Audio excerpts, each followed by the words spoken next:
আলেম সাহেবেরা মিলিয়ে দেখবেন। আলেম যারা আছেন, যারা জানেন, যদি জেনে শুনে সত্যকে গোপন করছেন তাহলে আপনি কোরআন অমান্য করেছেন। আর যারা জানেন না, আমি কিতাবের নাম এবং পৃষ্ঠা নাম্বার বলছি, মিলিয়ে দেখবেন। আর যারা সাধারণ মানুষ আছেন তারাও দলিলটা মেনে নেবেন, এটাই সহি দলিল। আগে হাদিসটা কোথা থেকে বলছি, সে হাদিসটার দলিল পেশ করতেছি। আলেম সাহেবেরা মিলিয়ে দেখেন। আর অন্যান্য সাধারণ মানুষ যারা আছে নোট করেন, কিতাব থাকলে মিলিয়ে দেখবেন। মুসলিম শরীফ, সহি মুসলিম শরীফ ৬ষ্ঠ খণ্ড, হাদিস নাম্বার ৬০০৭, ৬০১০। তিরমিজি শরীফ ৬ষ্ঠ খণ্ড, হাদিস নাম্বার ৩৭৮৬, ৩৭৮৮। মিশকাত শরীফ ১১তম খণ্ড, হাদিস নাম্বার ৫৮৯২, ৫৮৯৩। মুসনাদে আহমদ, মুসনাদে আহমদ কিতাবের লেখক ইবনে হাম্বল।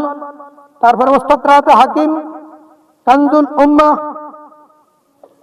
কানজুল উম্মাল। তারপরে খাসায়েশে নাসাই ৮, তিব্বানী শরীফ ৯, ইবনে হাজার ১০, ইবনে আসি ১১, তাফসিরে হাক্কানি মাওলানা শামসুল হক ফরিদপুরি। মাওলানা শামসুল হক ফরিদপুরি কিন্তু বাংলাদেশের কওমিদের লিডার, মোটামুটি বড় লিডার, যাকে এক নামে অনেকে সদর সাহেব সলিও অনেকে জানেন, অনেক বড় ওনাদের আলেম। তিনি তার তাফসিরে হাক্কানিতে সেখানে লিখেছেন এই হাদিসটা, পৃষ্ঠা নাম্বার ১২ এবং ১৩। এটার ছাপাখানার লাইব্রেরি হলো হামিদিয়া লাইব্রেরি থেকে প্রকাশ। তাফসিরে নুরুল কোরআন ৬ষ্ঠ খণ্ড, ৩৩ নম্বর পৃষ্ঠা, এনার লেখক মাওলানা আমিনুল ইসলাম। তাফসিরে মাজহারি ২য় খণ্ড, পৃষ্ঠা নাম্বার ১৮১, ৩৯৩। সম্মানিত কয়েকটি দলিল পেশ করলাম এখানে, মোটামুটি ১৩টি দলিল পেশ করলাম, মিলিয়ে দেখবেন। এই ১৩টি দলিলে আরো অনেকগুলি দলিল আমার কাছে রয়েছে, যাক সেগুলি এখন আর বললাম না, ভিডিও লম্বা হয়ে যাবে।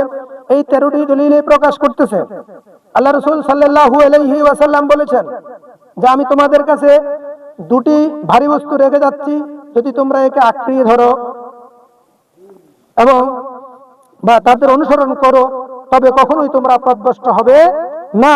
কি করবে না? কখনো পথভ্রষ্ট হবে না। এই দুটি হাউজে কাউসারে আমার সঙ্গে মিলিত হওয়া পর্যন্ত পরস্পর কখনো বিচ্ছিন্ন হবে না। কোরআন আর আহলে বাইত পরস্পর কি হবে না? বিচ্ছিন্ন হবে না। এরা ভুল পথে যাবে না। তোমরাও যদি এদেরকে আঁকড়িয়ে ধরো তাহলে তোমরাও পথভ্রষ্ট হবে না। তাহলে কাকে মানতে বলছে? কোরআন আর আহলে বাইত। এই জন্য সৃষ্টিপ্রেমিকও কোরআন ও হাদিস গবেষণা করার পর যতটুকু গবেষণা করে সেই আহলে বাইতকে সন্ধান করতে গিয়ে, আহলে বাইতের সাথে মহব্বতের সম্পর্ক স্থাপন করতে গিয়ে, আল্লাহ রাসূলের আদেশ মানতে গিয়ে সেই খুঁজে পেল, তখন হইল। এই জন্য সৃষ্টি মাইজ ভান্ডার দরবারে গিয়েছে। রাসূল সাল্লাল্লাহু আলাইহি ইসলামের বংশধর ইমাম হাসানে হুসাইনির বংশধর আল হাসানি ওয়াল হুসাইনি, মুর্শিদ সৈয়দ মুঈনুদ্দিন আল হাসানি ওয়াল হুসাইনির কাছে কি হলেন? বায়াত হলেন, মহব্বতের সম্পর্ক করলেন।